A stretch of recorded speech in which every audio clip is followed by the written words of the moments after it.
नमस्कार, माझं नाव सोनाली सुरेश नाडकर, म्हणजेच तुमच्या सगळ्यांची लाडकी सोना. तर आमचं आकाशगंगा आणि जपाली तीर्थमचं दर्शन झालेलं आहे. आता आम्ही चाललोय ते म्हणजे बालाजी मंदिराच्या इथे, जिथे आम्ही स्टे करतोय. खरं तर आधी आम्ही जाणार आहोत अन्नप्रसादममध्ये. मग तिथून आम्ही जेवून डायरेक्ट फ्रेश होऊन परत 12 वाजता आम्ही बालाजी मंदिराच्या इथे येणार आहोत. पण ते का येणार आहोत ते मी तुम्हाला थोड्याच वेळात सांगते. तुम्ही बघू शकता की किती सुंदर मंदिर सजवले ते.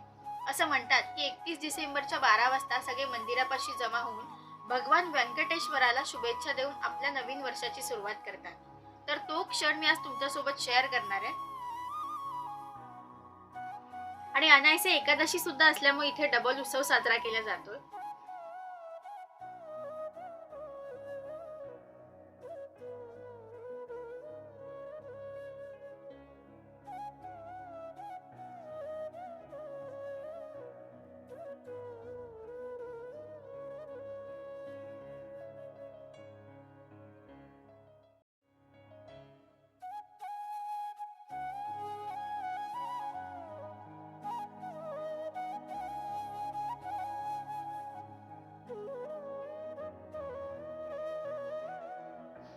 आता आम्ही चाललो अन्नप्रसादम मध्ये.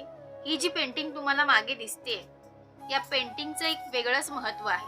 ही अन्नप्रसादमच्या इथे बाजूलाच लावलेली दिसेल तुम्हाला. नल्लम्मास जंगलात एक अद्भुत प्रवाह आहे असं म्हणतात. न तो पाण्याचा प्रवाह आहे, न तो वाऱ्याचा प्रवाह आहे.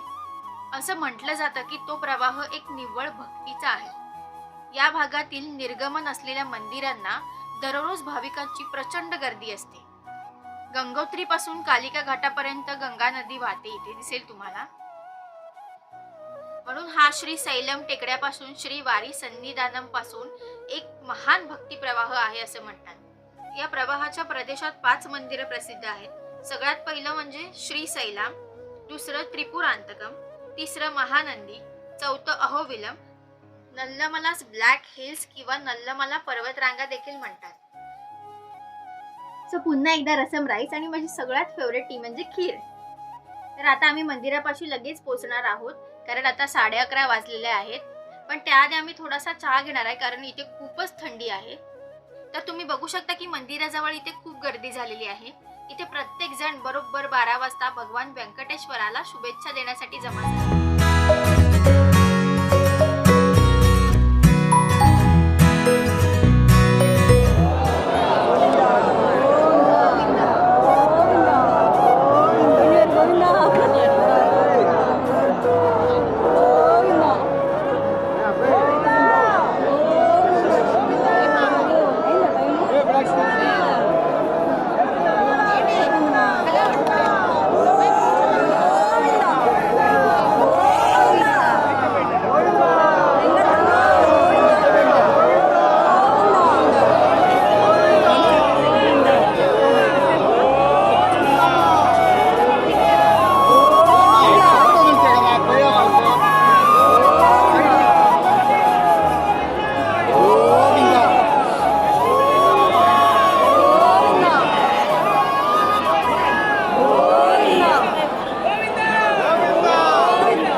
पाहिलंच असेल, खरंच खूप भक्तिमय वातावरण होतं इथे आणि हे वातावरण सगळ्यांनी अनुभवायला हवं. तर हा व्हिडिओ तुम्हाला कसा वाटला हे मला नक्की कळवा आणि तुमचे काही प्रश्न असतील तर ते मला नक्की विचारा. त्या प्रश्नांची उत्तरं मी तुम्हाला नक्की देईन.